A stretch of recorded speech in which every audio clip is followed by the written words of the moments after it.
Sisi kikundi cha wakimbizi wa Kivu ya Kusini na Kaskazini tunapatikana hapa Kinshasa. Tunakuwa jamaa 1000 na juu.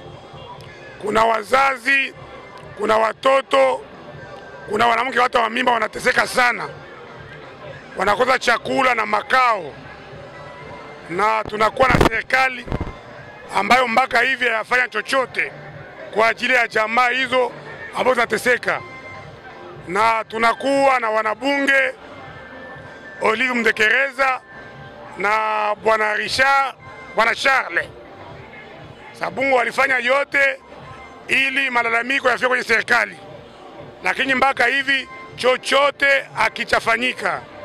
Ndio maana tunaomba rais wetu na mama wetu, ndio mkuu wa serikali, kama mama mzazi, na tunakuwa mbele ya mlango wake, asaidie jamaa hizo ambazo zinakumbwa sana na mateso yote.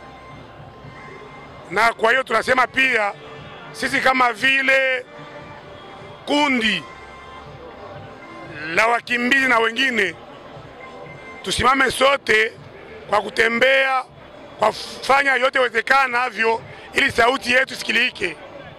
Ni muungano ya wakimbizi wa Kivu ya Kusini na Kaskazini.